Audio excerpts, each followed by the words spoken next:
Y vamos ahora a tener el lujo de conversar con Gabriel Ventasgal, especialista en Medio Oriente, máster en ciencia política, bueno, una fuente de consulta para todos los que queremos entender siempre lo que ocurre en Israel y en Medio Oriente. Gabriel, ¿cómo estás? Muchas gracias por este tiempo con DiNews para toda Latinoamérica. Un abrazo, Darío. Gabriel, contanos a esta hora qué balance se puede hacer de estos sucesos sin precedentes. Mira, yo creo que por un lado te demuestra la capacidad antimisilística que tiene Israel de derribar 99% de 85 toneladas de explosivos que lanzó Irán. Eso por un lado. Por otro lado, te muestra también las alianzas que hay en el Medio Oriente, en donde países sunitas, no radicales, como Jordania, con la ayuda de Arabia Saudita, derriban los misiles lanzados desde Irán. Y lo tercero es que yo creo que Irán lo que hizo fue, viste, como una especie de checklist. Hicimos algo para vengar el asesinato selectivo de 7 de nuestros líderes militares en Siria la semana pasada, y lo hicimos a sabiendas que Israel iba a derribar buena parte de lo que nosotros lanzamos, pero de esta forma demostramos que seguimos siendo poderosos. La gran pregunta, como bien has dicho tú, es si Israel ahora va a responder a Irán y va a darle un golpe contundente para humillarla. Bueno, a ver, abriste como siempre muchos temas y muy interesantes. Quiero pedirte si te podés ahondar respecto de las alianzas, porque la sensación es que el objetivo que tenía Hamás e Irán coordinando mucho de lo que viene ocurriendo desde el 7 de octubre era dejar cada vez más aislado a Israel, generar un sentimiento mundial anti-israelí que de hecho se vio en muchos aumentos de los ataques antisemitas en distintos países. ¿Qué pasó ahora? Porque la sensación es que el que quedó aislado es Irán. Claro, porque el Medio Oriente dividido más o menos en 4 fuerzas políticas. Están los países chiitas, que son Irán, Irak, Siria, Líbano y los hutíes. Luego tenés a grupos radicales islámicos que quieren un califato, como Al-Qaeda, ISIS y demás, Hamas, Hezbollah. Y luego tenés países muy radicales que fomentan el terrorismo, pero no lo hacen de forma directa. Me refiero a Qatar y a Turquía. Y por último tenés países sunitas, no radicales, o en vías de moderación, que se acercan a Israel y firman acuerdos como los acuerdos de Abraham. Estos países sunitas moderados no apoyaron a Hamas, no apoyaron los atentados terroristas, al contrario, silenciosamente apoyan a Israel. Hamas o Hezbollah van a recibir apoyo de la extrema izquierda, de antisemitas, de Irán, de narcotraficantes, no van a recibir apoyo de países sunitas moderados. O sea que esto que ha ocurrido estos días comprueba, reafirma que vamos hacia una especie de paz en el Medio Oriente, en donde los que son problemáticos son los chiitas y los países radicales islámicos como Turquía y Qatar. Vos decías, bueno, pareciera que Irán lanzó este ataque como marcando, ¿no? Nosotros respondimos a lo que pasó en el consulado en Damasco, sabiendo que esta iba a ser que Israel de alguna manera se iba a poder defender con eficacia de esto. Ahora, ¿crees que calibró bien cuál iba a ser la reacción internacional al ataque y cómo quedaba entonces el mapa geopolítico? Yo creo que lo calibró relativamente bien, quizás no la contundencia como con que la administración Biden les dijo, don't, no lo hagan. Entonces puede ser que en ese sentido el apoyo que ha recibido ahora Israel, ten en cuenta, es momentáneo. Hmm, En general, todos apoyan a Israel hasta que Israel decide defenderse. hmm. Cuando Israel decide defenderse, ya en forma automática la televisión, por ejemplo, española va a decir que es uso desproporcionado de la Mm. fuerza. Entonces, hay que ver este apoyo momentáneo que recibe Israel, que se va a mantener siempre y cuando no haga nada. En el momento que decida hacer algo bélico, va a volver a ser acusada. Interesantísimo esto. Me interesa que nos cuentes y le cuentes a nuestra audiencia en toda Latinoamérica.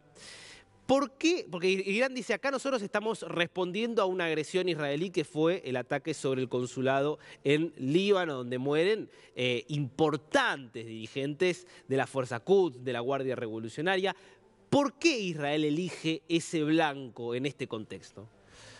Y porque Irán está intentando colocar bases militares e influencia física en Siria para, por ejemplo, fabricar misiles que puedan ser utilizados por Hezbollah. Entonces, cada vez que Irán intenta penetrar en Siria y afianzarse, Israel la repele.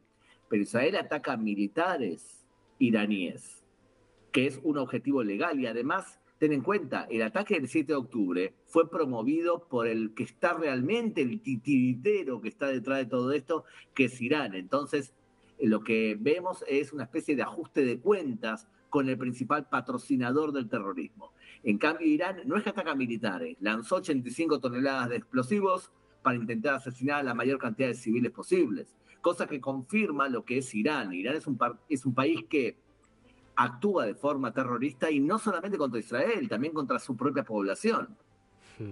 ¿Se puede trazar una continuidad de acción por parte de Irán cuando vemos 92 Embajada de Israel, 94 AMIA, a raíz un poco de lo que fue el fallo histórico del Tribunal de Casación Penal en la Argentina, lo que pasó el 7 de octubre con Hamás y lo que vuelve a ocurrir en estas horas? Sí, totalmente. Además, ten en cuenta que Irán, cuando no puede responder en el Medio Oriente, intenta actuar en donde lo dejan o donde cree que puede hacer un atentado sin que lo castiguen.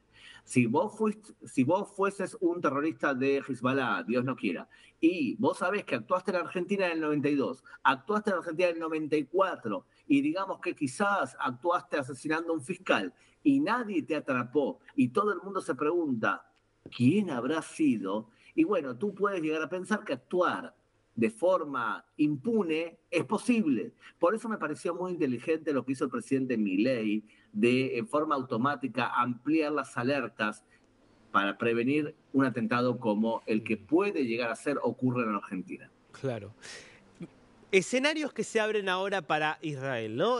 Israel, algún tipo de respuesta tendrá que dar o no. Digo, ¿qué justamente escenarios tiene? ¿Qué opciones hay de respuesta para Israel? Mira, Israel podría hacer un ataque muy contundente, digámoslo táctico, por ejemplo, atacando las centrales nucleares de Irán, o bien atacando ciertos intereses indispensables que tiene Irán en su propio territorio. Y lo haría quizás para demostrar que, no se confundan, nosotros podemos reaccionar y somos mucho más eficientes que ustedes amedrentando a Irán. Eso es un escenario posible. No significa eso que Israel va a salir una guerra abierta contra Irán, porque justamente Irán no quiere algo así. Irán lo que quiso es cumplir de alguna manera y hacer algo para la galería, creo yo. De todas formas, Israel podría hacer algo así, pero también podría Israel no hacer nada y disfrutar del apoyo que está teniendo de Occidente y de ahí terminar este asunto en esta ronda hasta la próxima ronda. Porque, Darío, tú que eres de los pocos periodistas que considero en Argentina tiene una formación de Medio Oriente muy seria. ¿Tú crees que Israel va a permitir que Irán acceda a una bomba nuclear sin intervenir? Si tu respuesta es, evidentemente Israel no lo va a permitir porque Irán está diciendo que quiere destruir al Estado judío de plano, y entonces ahora quizás puede calmarse, pero no significa que Israel no va a terminar enfrentándose abiertamente, justamente por un tema como el nuclear contra Irán. Entonces, teniendo esto en cuenta, ¿cuán grande o cuán bajo ves vos el riesgo de que esto derive en una escalada directa Irán-Israel? Lo veo no muy alto, veo una probabilidad pequeña, porque creo que Irán en general intenta hacer la estrategia del proxy, le queda cómodo, y es hacer que Hezbollah haga el trabajo que ellos no quieren hacer. Debido a eso, me cuesta creer que Irán quiere un enfrentamiento directo y una escalada continua, porque estamos hablando de un país que tiene 40% de desempleo, un país que tiene 35% de inflación cada 2 meses o 3 meses. No es un país estable y además tiene problemas internos gravísimos. Me cuesta creer que Irán sean tan irracionales para salir una guerra abierta contra un país mucho más fuerte que ellos.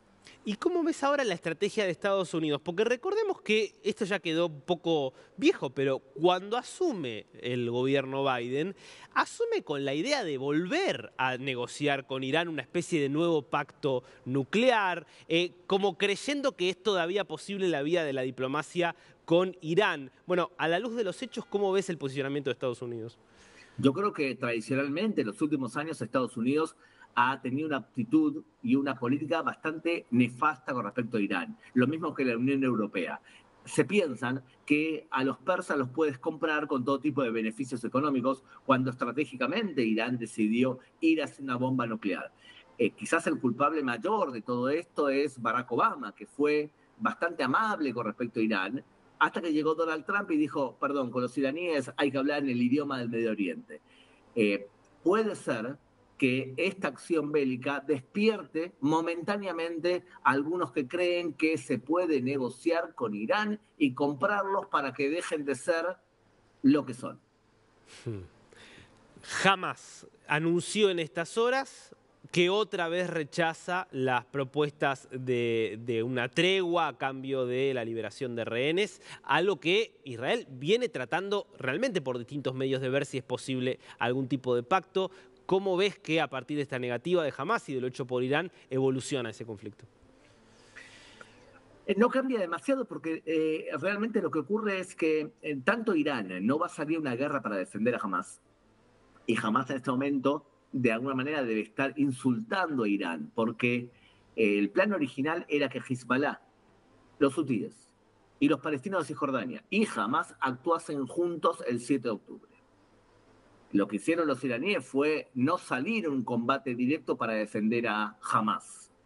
Es más, yo creo que ahora Hamás debe estar maldiciendo porque mientras que el mundo ahora mira a Irán y dentro de poco va a mirar a Hezbollah, es probable que el tema palestino sea abandonado de la agenda mediática y eso no beneficia a un Hamás que ha disfrutado del apoyo de la extrema izquierda, antisemitas, Petro, Boric. Y en este sentido, Gabriel, la incursión en Rafiah, que aparece como el último bastión que tendría Hamás en Gaza, ¿se vuelve, crees, ya inevitable, inminente? No, justamente, Darío, puede llegar a ser que Israel decida no intervenir y dejar que el Hamás se pudra internamente. O sea, tú a veces es mejor no terminar el trabajo conquistando físicamente todo, sino dejar que se cocinen en su propia desgracia. Es un escenario posible. Yo te pido que prestes mucha atención a que puede ser que lo que estemos viendo ahí es una especie de dormida, en donde Israel no actúa porque se concentra especialmente en el enemigo más fuerte que hoy en día tenemos en el Medio Oriente, que es Hezbollah. Y perdón, y con esto no te quiero robar más tiempo, pero para terminar de cerrar con este punto. Entonces, ¿ves sí que puede haber acciones más decisivas por parte de la Fuerza de Defensa de Israel contra Hezbollah? Totalmente, totalmente. Calcular de mayo, junio, cuando caliente un poco el Medio Oriente, que haya más calor. A ver, Darío, ¿tú te piensas que un país como Israel, que tiene 60.000, 80.000 ciudadanos israelíes que no están viviendo en sus casas en el norte porque tienen miedo a Hezbollah, y ellos saben que Hezbollah tiene 200.000 cohetes, y también tiene misiles, y también tiene 100.000 soldados, no 30.000 o 24.000 como tenía Hamás, y tiene 3.000 kilómetros de túneles? ¿Tú te piensas que le van a decir a la población, vuelvan a sus casas porque del otro lado de la frontera hay un grupo que quiere hacer una masacre peor que el 7 de octubre y no vamos a hacer nada? Me parece irracional y por lo tanto yo creo que un enfrentamiento bélico entre Israel y Hezbollah es el escenario más probable dentro de pocas semanas.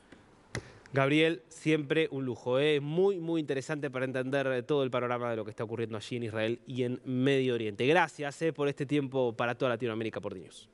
Abrazo, Darío. Gracias.